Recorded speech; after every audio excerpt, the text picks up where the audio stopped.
He says, church, if you don't walk in the light that's given, it will be more tolerable for the land of Sodom in the day of judgment than for thee. Very serious statement. When we pray for health, are we willing to obey? Is the question. He said, John, you've got to take my people from this barren land to a higher and higher experience. Whether ye eat or drink or whatsoever ye do all to the glory of God. And you can be beautiful only as you put on who? Our Lord Jesus Christ. Till you and I behold Jesus and feel inefficient, we can never fulfill the work He has for us. We are to move forward in faith and hope, expecting lasting from God. Because He is the one that set forth the plan that we follow and reveal His image and character to the world. Let us pray as we begin this afternoon.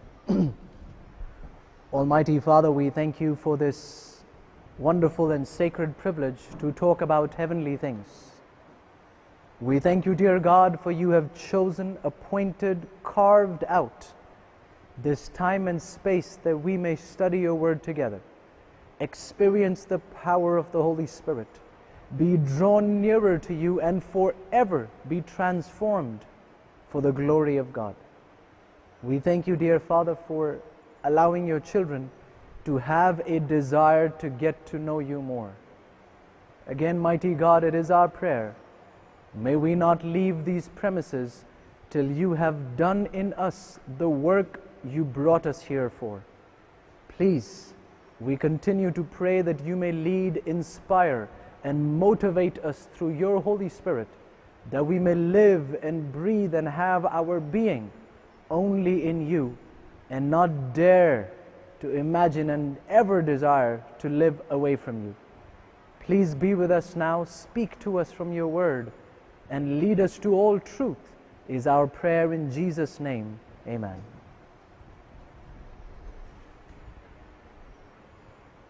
Good afternoon, everyone. Thank you for being with us again and desiring to study God's Word and go a little bit deeper as we go through Scripture together. Earlier today, we studied the very first furniture of the sanctuary, talking most particularly about the altar of burnt offering. We studied the great sacrifice that we see in the personhood of Jesus. And then we noticed how the altar is owned by Jesus. We were looking at what God is calling us to do when He's asking us to place ourselves as living sacrifices on the altar. And the promise and the assurance that it is not we that He seeks to burn, He seeks to burn every sin that's in us. Give us victory and free us and rid us and break the chains we've been studying of every sin that would bind us to this earth. We want to continue this afternoon and pursue a subject called asking for more. We want to pursue this spiritual understanding of what it means to ask for more. We pointed out earlier that for much of Christendom, Christian life and spiritual growth begins and ends at the altar. People come and live their whole lives at the altar, thinking that because I'm in God's presence and I've asked for forgiveness and that's just it. But then this then becomes their Christian life. We go live the camp life, ask for forgiveness. We go live the camp life again, ask for forgiveness. And the Bible's actually giving us a solution. It's actually allowing us to experience a loosening, doing away of the chains of this vicious cycle of living in sin and asking for forgiveness and going through this again and again. And God wants to set us free, wants us to experience that. Well, let's bring the altar court experience together as we look at this next furniture called the laver. The very next furniture called the laver. It's described to us in Exodus chapter 30 and verse 18. The Bible says, "Thou shalt also make a laver of brass, and his foot also of brass, to wash withal. And thou shalt put it between the tabernacle of the congregation and the altar, and thou shalt put water therein. Notice something, that in the previous article, the altar, we had a coming together of wood and of brass. But in this particular furniture, there's pure brass. If you've been paying attention, you want to understand what that symbolizes. And what God's teaching is by allowing the laver to be pure brass. And so the Bible says, in this brass laver, water was supposed to be put in it. When King Solomon is building the temple, notice how he describes it. He says that the thickness of it was a handbreadth. The laver he built, with the thickness was a handbreadth, and the brim of it like the work of the brim of a cup, with flowers of what? Lilies. And it received and held how much water? 3,000 baths. So now this is huge, much more bigger compared to the laver used in the wilderness tabernacle. Here we're told that on the laver you found brass work done of the lily flowers. One of the names given to Jesus is, he's called the lily of the valley. And notice what is implying by that. When you notice a lily, it grows in the dirt,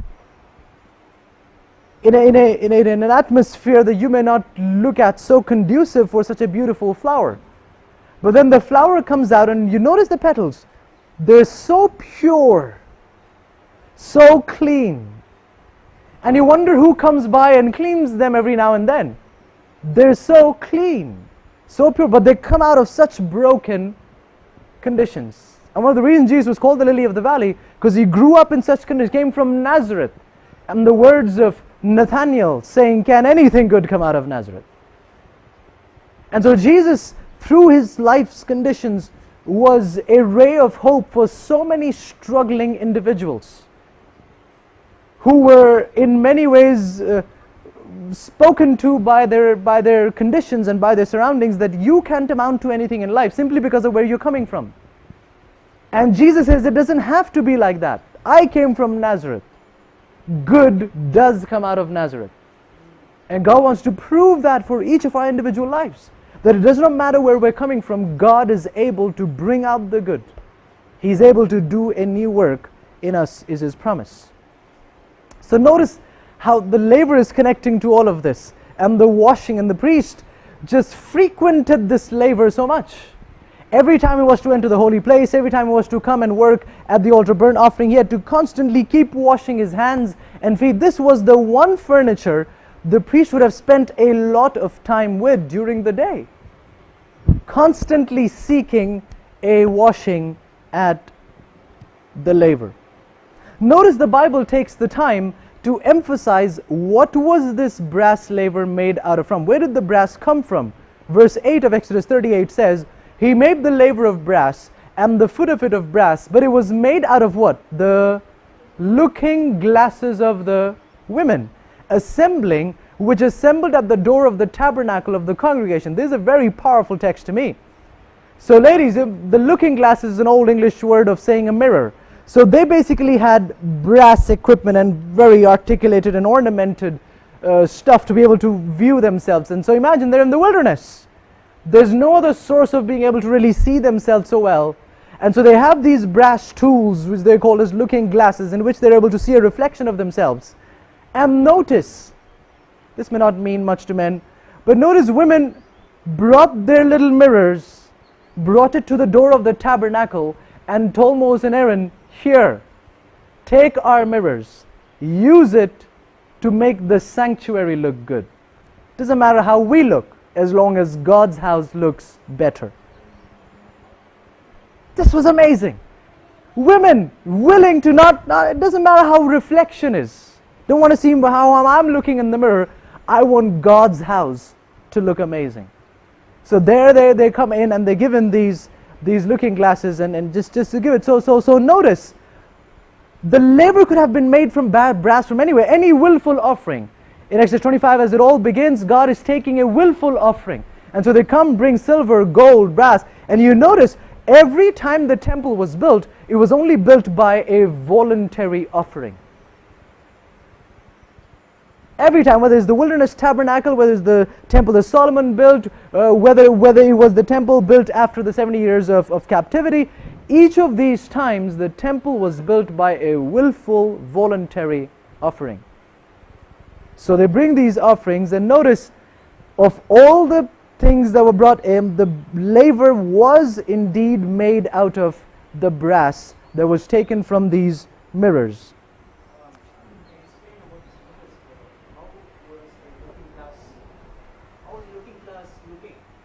So how was the looking glass looking?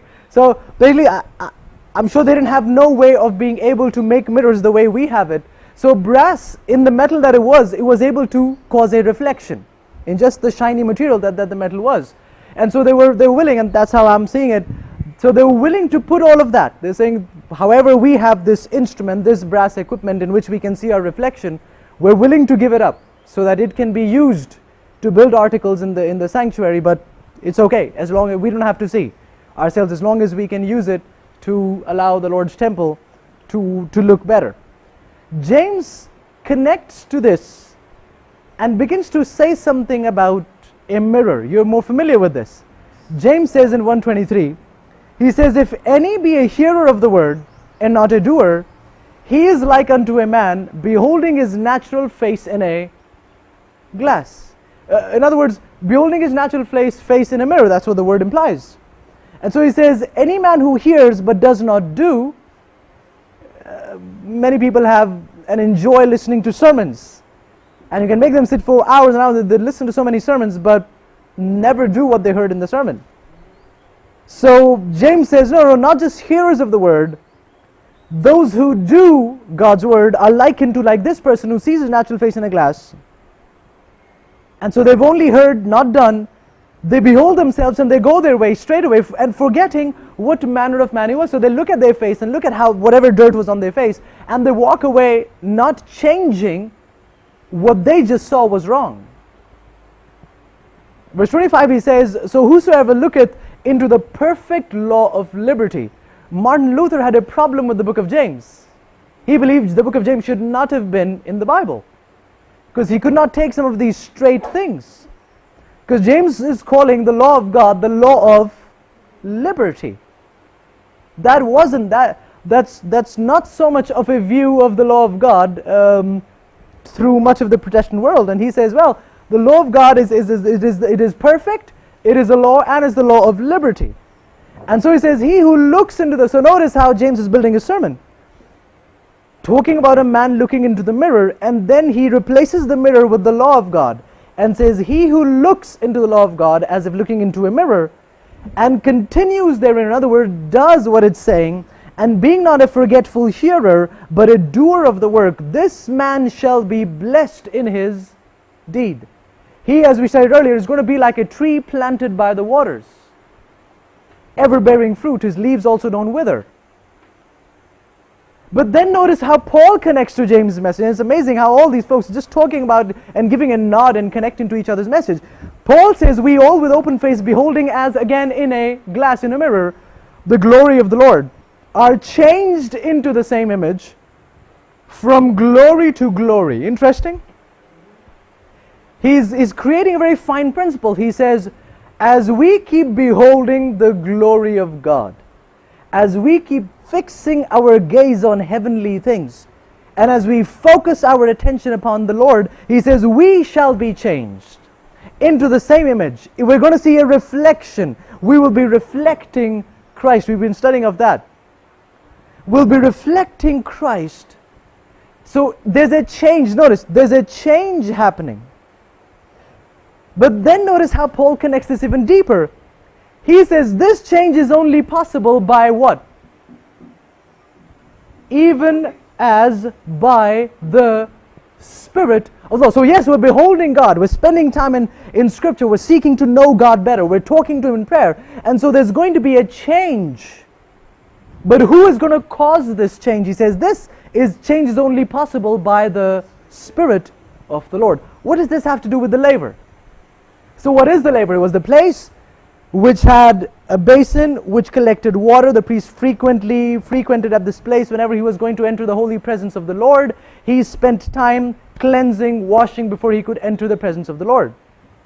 So in a similar way, Paul says, as we keep looking unto Jesus, we're going to experience a transformation. As a priest was looking for a washing, we're going to experience a washing, a change, a transformation. But this is only possible, this work of change and transformation is only possible through the work of the Holy Spirit. Well, the laver is filled with water, and the water was being used to cause the washing, the cleansing, the changing. So it's interesting that in John 7, Jesus begins his first miracle by turning what to what? Water to wine. Now it's interesting, of all the things, and we may not have time to study this, but of all the things, Jesus began his ministry with the first miracle by using water as an analogy to turn it into wine. He could have done anything, but he started his ministry with this. Sister White tells us, of all the things and of all the subjects that Christ could focus on, the one subject he kept focusing on the most was the subject of the Holy Spirit. It's the one theme he preached about the most, about the Holy Spirit. Notice he's beginning his ministry, and he begins it with a miracle of turning water into wine. Wait, John 7 verse 37, Jesus says, or as the Bible says, in the last day, that great day of the feast, Jesus stood and cried, saying, if any man thirst, let him come unto me and drink. Verse 38, he that believes on me, as the scripture has said, out of his belly shall flow rivers of what? Living water. So he says, if you believe on me, out of your belly will flow rivers of living water. Lord, that's a strange thought. Many people have accepted Jesus. I never saw water flowing out of their belly. So John explains, he says, well, as he spoke of the water, he actually spake this of the Spirit, which they that believe on him should receive, because he said, if you believe, you will receive this water. But as he spoke of the water, he was actually speaking of the Holy Spirit, because the Holy Ghost was not yet given, because Jesus was not yet glorified. So that's interesting. As he talks of water, he's actually talking about the Holy Spirit. So wait a second. Water being then a symbol of the Holy Spirit, in the laver there's water that causes the washing, the cleansing, a change in the state of the priest as he's seeking to be cleansed of all his sins as he enters in the holy presence of the Lord. Paul says, as you keep beholding, you are going to experience a change, a transformation, but this is only possible through the work of the Holy Spirit. So water then being a symbol of the Holy Spirit, the laver teaches us that a change, a transformation, a new beginning is possible in our lives only when we are daily seeking, frequently seeking. You know how much time the priest spent at the laver? To seek a continuous purification, to seek a continual cleansing, a continual renewing. Titus chapter 3 verse 5, Jesus has saved us through the washing of what? Regeneration. So Jesus died for us at the altar. And as he came out of the grave, Titus says his coming, his regeneration was like the washing experienced by the priest at the laver. By the washing of the regeneration, and then he says by the Holy Spirit. The Bible tells you it was the Holy Spirit that called Jesus out of the grave. And so it was through the Holy Spirit that a renewal, a regeneration was brought into the life of Jesus. Died at the altar, resurrected, symbolized by the laver, the washing of regeneration. And so Paul says this same regenerative experience is possible for every Christian who learns to fix his eyes and his minds upon the Lord and daily plead for an outpouring, a fresh baptism of the Spirit of God. We can experience a daily cleansing, a daily purifying, a daily renewing, a daily regeneration. This is important. Paul says, I die how often? See, here's the thing. How can I die daily? If I die today, how can I still die tomorrow? Are you there? So wait. If I die today, in order for me to die again tomorrow, I need to be what?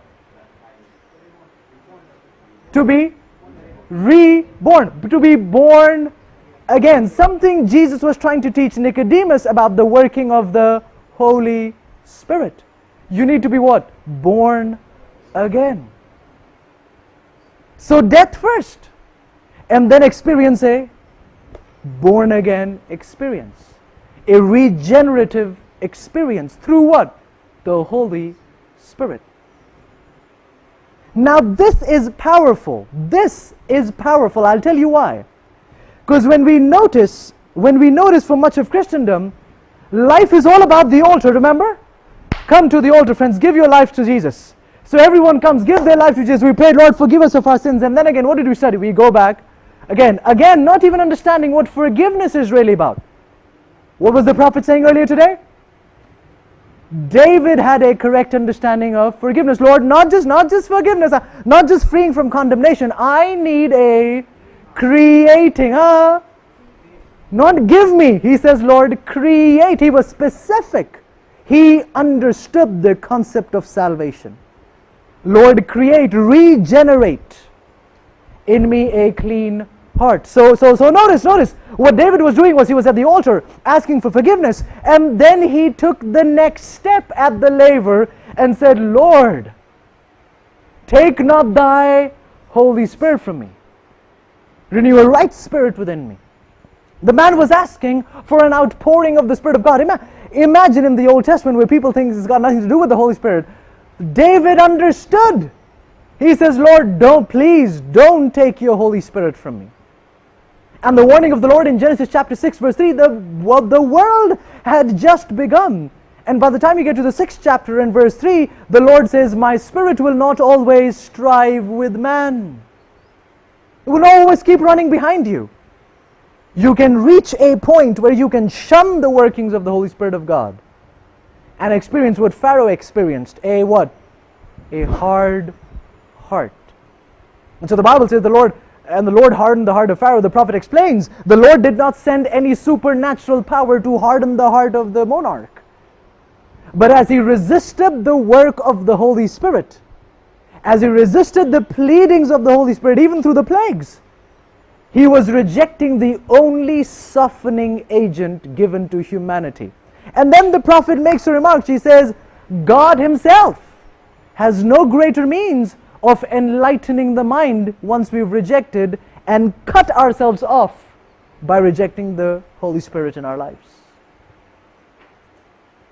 But notice the power. Many of us spend our lives at the altar burnt offering, and we go back out and we live in sin. We ask for forgiveness and go back out. We ask for forgiveness, we go back out. And this is our life. The prophet explains this well. She says, we take one step towards heaven and one step towards the world. One step toward heaven, one step toward the world. You see this on TV when people exercise. Have you seen it? One step on that pedestal and then another step down. And I say, this is great exercise. Not in spirituality. In spirituality, when you do this and you do this, you're not going anywhere. You're there. In fact, I believe Peter helps us understand you end up worse than you began. If you get entangled in the same sin that God just delivered you from, as a dog we go back to our own vomit, you end up in a worse state than you first began. So one step toward heaven, one step in the world. We'll never get to heaven like this. So notice, a mature Christian doesn't stop at the altar.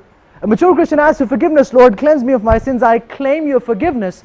And takes the next step at the laver and says, Lord, now that you've forgiven me of your sins, catch this. Lord, now that you've forgiven me of your sins, I plead for you to fill me with your Holy Spirit. I plead for you for a fresh anointing of your Holy Spirit so that I don't go back to my camp life. I've entered through the entrance. There's no exit in the sanctuary. I enter and I want to stay here. The psalmist says, one thing have I desired, and one thing will I seek after, that is to live in the presence of the Lord for a few days, forever. And so notice, just the outer court actually teaches us how we can experience victory over sin. These were the words of Jesus, Luke 11. He said, if you ask, I will give you what? The Holy Spirit. But notice what he says before this. Have you paid attention to Luke 11? Go there, very quickly. Luke chapter 11. Just a quick glimpse of what God wants us to understand about the working of the Spirit of God. Luke chapter 11, notice. This was profound. I was sitting actually at a recording for something we were recording for Hope Channel, and my friend was the host, and he was asking questions, and there were other people on the panel.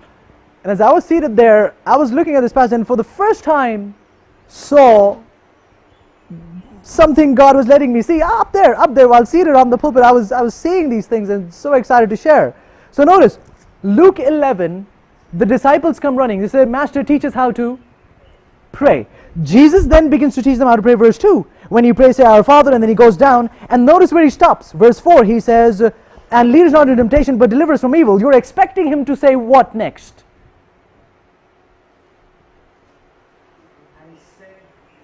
Yeah, we read, and he said unto them, but if you know the Lord's Prayer, what do you expect him to say next? Lead us not into temptation, but deliver us from evil. What should go after that? Deliver us from temptation, lead us not into temptation, but deliver us from evil. For thine is the kingdom, the power, and thy glory forever. Amen. So you're expecting him to finish the prayer like that, but he doesn't. It's that he stops at, but deliver us from evil, and notice what he gets into. He says, well, which of you shall have a friend? And the disciples say, wait. Is the prayer done? Are you done telling us how to pray? Why are you telling us a story all of a sudden? But he's switching gears and moves into a story. He says, so when a friend comes at midnight, says, friend, lend me 3 loaves. A friend of mine is on his journey, and I have nothing to set before him. He from within shall answer him and say, trouble me not, the door is now shut. My children are in bed, I cannot rise and give to thee. I say unto you, though he will not rise and give him because of his friend, yet because of his importunity, he will rise and give him as many as he what? Needed. The word actually means shamelessly asking. Because he saw that he was just shameless, he didn't care. He says, he's just persistently asking. As he did so, the friend, even though he didn't want to, but because he looked at his shameless persistence, he got up and said, I'm going to give it to you. Now notice, then he goes to verse 9 and he says, and I say unto you, ask and it shall be given. Wait. I thought, Lord, you were teaching us how to pray. And then he pauses, gets into the story and starts teaching about what? Persistence in asking. So notice what he's saying, something the prophet keeps pursuing in her writings as well. He is saying prayer is not just a mathematical formula I've given you and so you just apply it. Prayer is about persistence. So pray, but pray persistently. And then he says, ask and it shall be given. But notice what he's saying. Since the concept is of prayer and persistence, he says you ask persistently, and you seek persistently, and then you knock persistently, and then it shall be given to you. Because many have given up on prayer, right? Many have given up on seeking. Oh Lord, I tried asking, you never answered. I tried seeking, never found. I knocked, no one opened. Because we didn't understand the context. Seek persistently. Ask persistently. Knock persistently. So the Lord can bless us. Show us. And then he ends all of this. And then he says, if a son asks bread, will he give him a stone? He asks for a fish, will he give a serpent? If he asks for an egg, will he give a scorpion? Takes them through this, and then he says, well, if you know how to give good gifts, will I not give you the greatest gift, which is the Holy Spirit, if you, to them that ask. And so the prophet says, God himself cannot give us a greater gift than the Holy Spirit. Because when the Holy Spirit comes, he brings every other blessing in his train. So this is unique. This is unique. God is saying, I'm anxious to give it to you, but you've got to frequently, are you there? Laver was frequented by the priest. He didn't come, use it in the morning, and then forgot about it the rest of the day. No. Every time he had to enter, and many people brought in their sacrifice, and so when the blood had to be taken in and sprinkled on the veil, he had to keep going in. So he had to frequent the laver again and again and again, just as we have to frequently seek a dying to self and being born again in the Spirit of God, asking for forgiveness and then claiming an outpouring of the Spirit of God. So Lord, not only forgiveness of sins, then literally, verbally voicing it out in prayer, Lord, I now need an outpouring and filling, a baptism and an anointing of the Spirit of God, so that I don't go back to my old ways. Thereby experiencing genuine victory over sin. Experiencing genuine repentance. And when you repent, you have to be specific. Are you there? So Lord, forgive me for my sins, I repent of them, amen. No! To name them, as you count your blessings, name them one by one. You have to count your sins. Why do you think the psalmist was saying, search me, try me, examine me? Why was he saying that? Lord, be thorough with me. Not a general view. Be thorough as you look through me. Don't leave any space out. So when we come to the Lord, every single bit has to be put on the altar. The fire's got to keep burning. All of me has got to be on the altar so that every piece of me can be purified for God's glory. Wait a second. There's more. See, there's more to this. Notice what Paul says. So one, we're noticing genuine confession, genuine forgiveness. We're understanding what repentance is. We're understanding victory over sin. God wants to break the chain of flesh by allowing us to die and experience a new birth experience, experiencing an outpouring of the Spirit of God, a power. Otherwise, notice this, when we ask for forgiveness, we've cleansed the sin temple, or cleansed the temple of sin, and then as we go out, we're only ready to be inhabited again by sin. You're following? But when we ask for forgiveness, take the next step and say, Lord, now fill me with your Spirit. What have I done? Now I've asked for the power that's going to keep me from being possessed by any other spirit. You're there? Lord, now that you've forgiven me, cleansed me, emptied me of self, can you now fill me with your Spirit so that no other spirit, there's no space left for any other spirit in me. That's what this prayer is about. Victory over sin, the power that will keep you from going back to your old ways. But notice this. Paul, 1 Corinthians 6:11.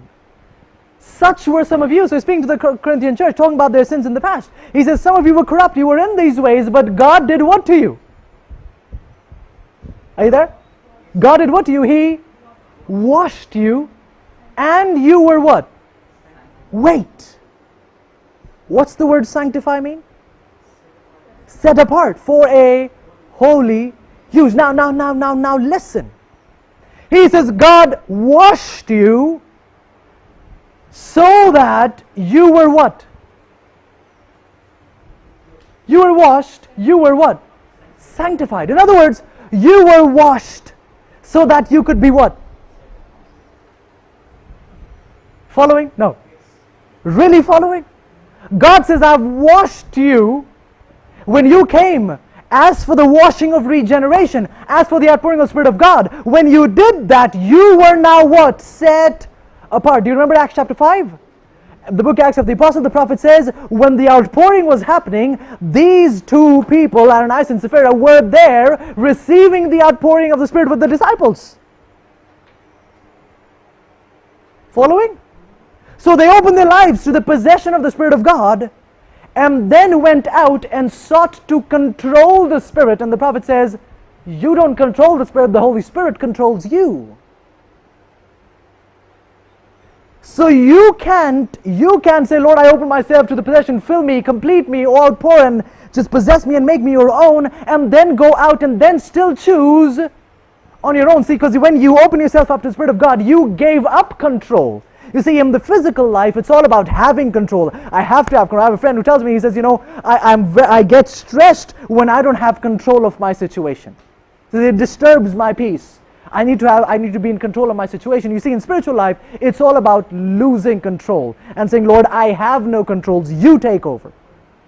You have the controls now. I don't get to choose. You get to choose for me.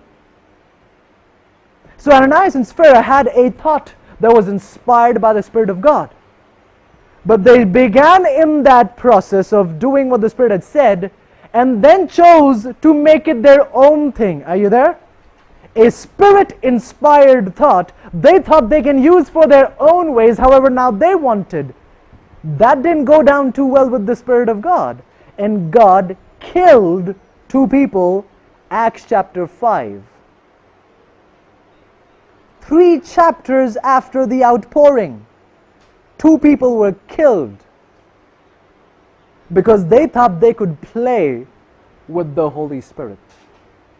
They thought they could play, first be willing to open up, and then get to control the workings of the Spirit. You don't do that.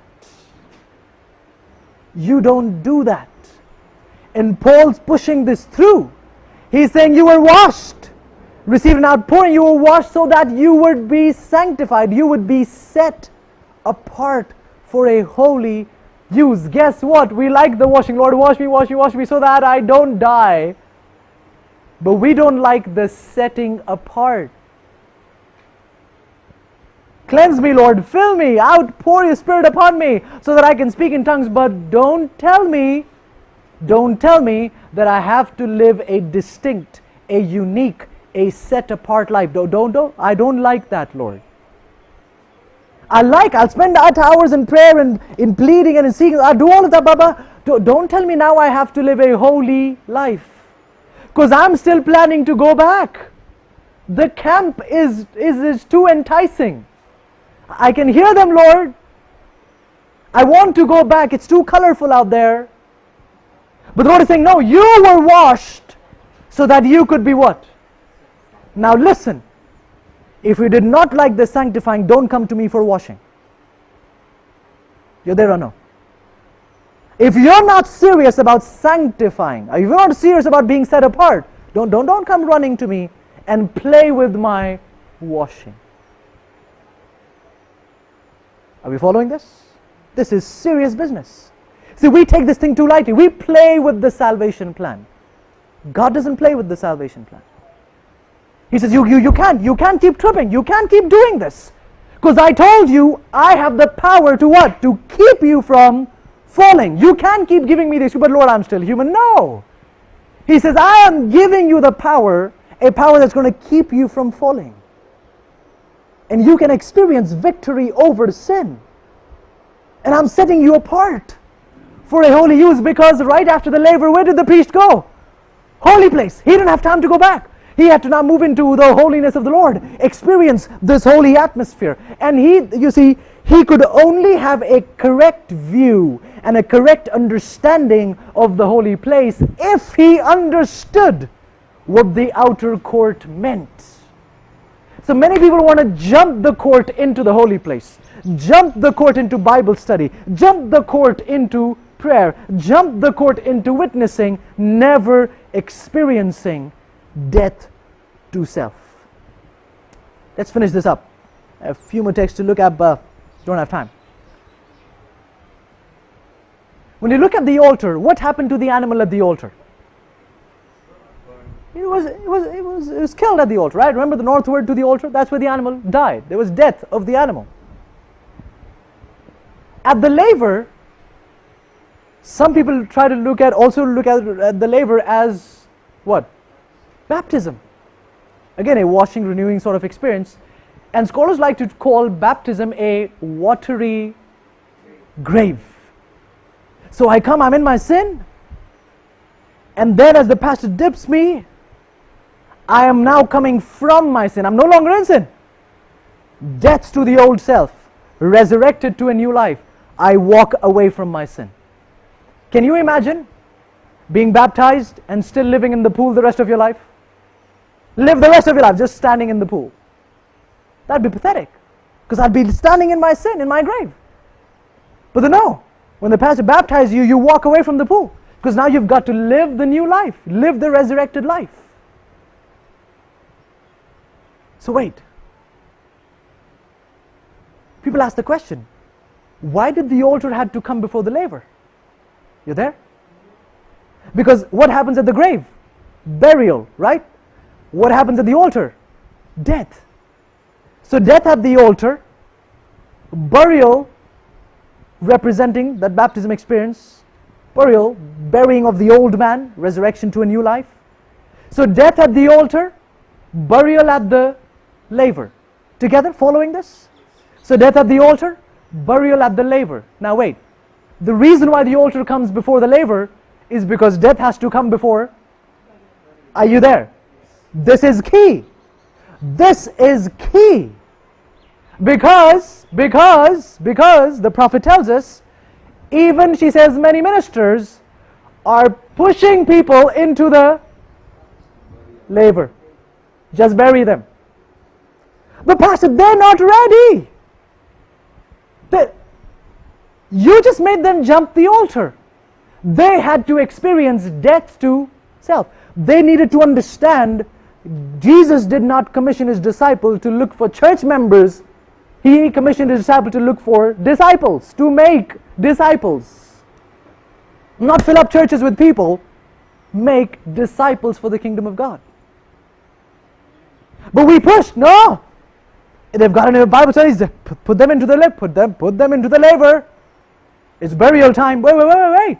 What are you doing? You're burying someone alive.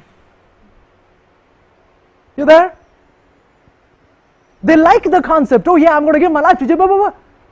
You don't understand. See, you don't experience how David had the right concept of forgiveness. You didn't get that. You just thought, oh yeah, now I'm not going to die. No, that's not what forgiveness was about. You're supposed to experience the transforming power of God's redeeming love. Because that transforming power of God's redeeming love will make you plead, Lord, don't let me go back there. I've come from a very dark past. Don't let me go back there, Lord. Fill me with your Spirit. I tremble to go back down those dark paths. Don't let me go back there, Lord. Please fill me with your Spirit. You're following? Fill me with your... I don't want to go... Again, it is that transforming power of God's redeeming love that will make us make a shout and scream and plead and agonize with the Lord for these things. But notice, that wasn't emphasized in many baptisms. Yeah, you've gone Bible studies. Yeah, you're ready. Jump. Burying people what? Alive. No death to self. They were not taught, the prophet says, that you cannot be worldlings and Christians at the same time. You can't do that. It's not possible.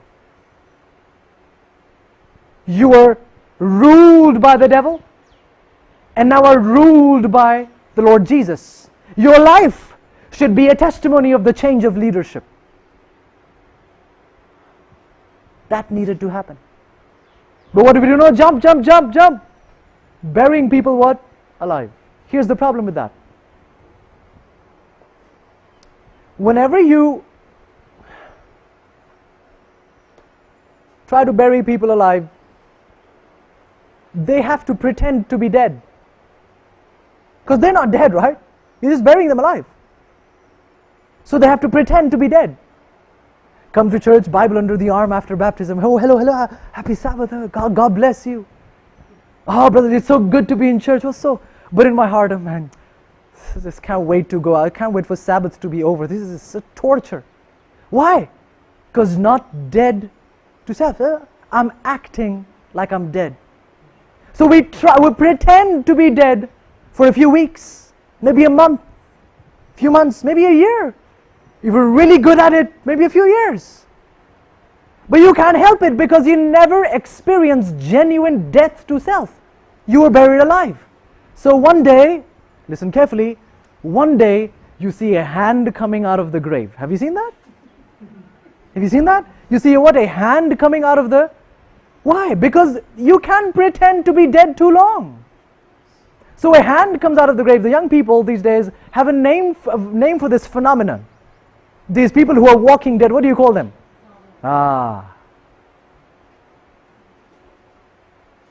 Zombies. You know they have only one business. Do you know what their business is?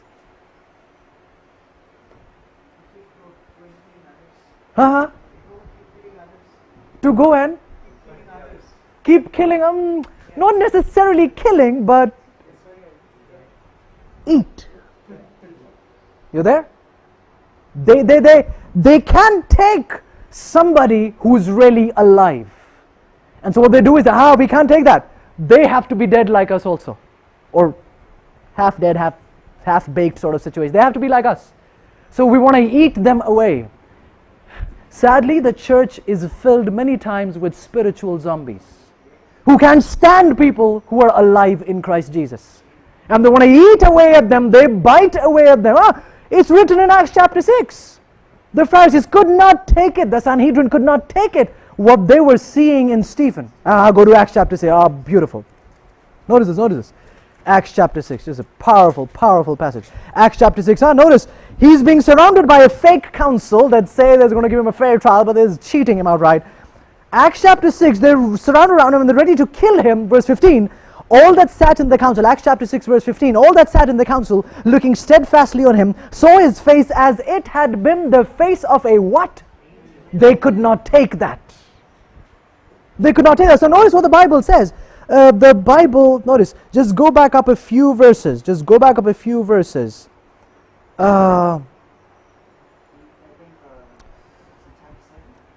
Is it? Oh yeah, I think that's just before his death, right? You read that just before his death. Just before his death. Oh yeah. So notice. Verse 57. He says, then they Acts 7:57. Then they cried out with a loud voice, stopped their ears, ran upon him with one accord, cast him out of the city, and stoned him. I think there's even more there. Go back up to verse 54. When they heard these things, they were cut to the heart, and they gnashed on him with their. They wanted to bite the man away. Spiritual zombies could not take how much of Jesus was being reflected from this man. And that's happening to our churches today many times. And the prophet is a faithful testimony to that. He says people are pushing people to baptism when they've not experienced death to self. There they are. Just go. Bury alive. Bury alive. Bury alive. The Lord does not want to fill the church with spiritual zombies. He wants to prepare a people for His soon coming. He wants to prepare a people that will finish the work.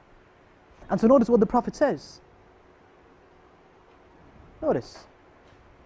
She says the descent of the Holy Spirit upon the church is looked forward to as in the future. But it is the privilege of the church to have it when? Now. We keep pushing this. We keep pushing this. No. Now. We can have it now. It's not something in the future. We can have it now. We need to seek for it. We need to pray for it. We need to believe for it. We must have it, and heaven is waiting to bestow it. But then she says the danger. Okay, listen to this. When I end it with what is your and my responsibility, again, this is not just some lesson. There has to be an application of this for those who are taking this message out. She says, I saw, early writings, page 62, paragraph 1, she says, I saw that God had messengers that He would use in His cause. But they were not what? Not ready. Why? They were too light and trifling to exert a good influence over the flock, and did not feel the weight of the cause and the worth of souls as God's messengers must feel in order to effect what? Good. Read some of these patriarchs. They trembled at the thought of leadership. No, Lord. Not that they were cowards. They felt scared at some of these heavy responsibilities. So she says, some are not ready. They were too light and trifling. They're playing with God's work.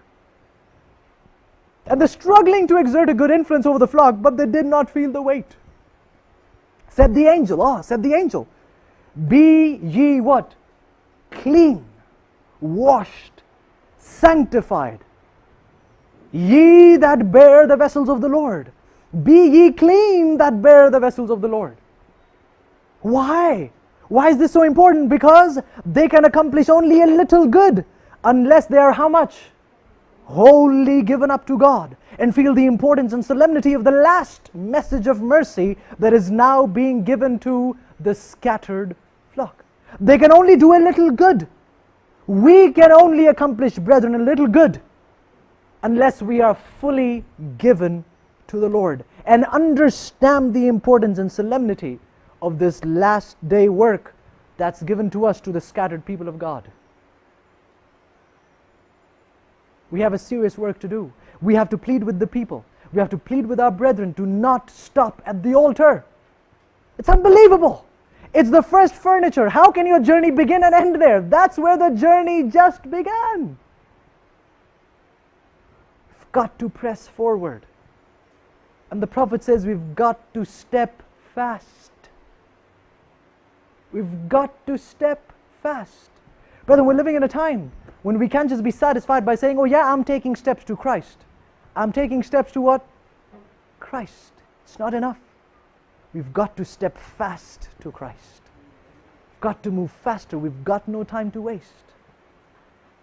We've got to move faster and be given wholly to the Lord if we want to see a good work being accomplished and the work being finished. The loud cry will be given by a people who have experienced death to self, have experienced the outpouring of the Spirit of God, and under this power they are going out to tell the world about Jesus. My question this afternoon, will you be a part of that people? Will you be a part of the team that will go out and do a last day work? Again, we can't do this with theory. This has to be life to us. Dying every day and being born again every day in the Holy Spirit. Dying to self and being given wholly to the Lord. Nothing between my soul and my Savior. If that is to be your story, stand with me as we pray and ask God to have full dominion over us. If that is your desire, to be wholly given to the Lord. Let us pray. Dear Heavenly Father, we thank you so much. What a privilege it is to know that you are calling us. You are pleading with us to be engaged in a final work before the world. A loud cry that is to be made, so that those that are scattered would be gathered in and we'd be ready to see Jesus face to face. But Lord, the messengers that are to do this work are trifling with this work. We're taking this too lightly. And we don't understand, Lord, we were washed so that we could be set apart. Lord, Israel did not understand what it meant to be set apart. Samson did not understand what it meant to be set apart. And you're trying to teach us again what it means to be set apart. Help us, Lord, not just a cleansing, not just a washing, but help us to understand what true sanctification means, to be set apart for God's glory. Please take my brethren here, Lord, that again they may not just take some glorified knowledge, but may they go from this place transformed and set apart to be touched, to be used, and to be consumed in the Master's business alone. May this be our life, Lord. May this be our very last breath, is our prayer in Jesus' name. Amen.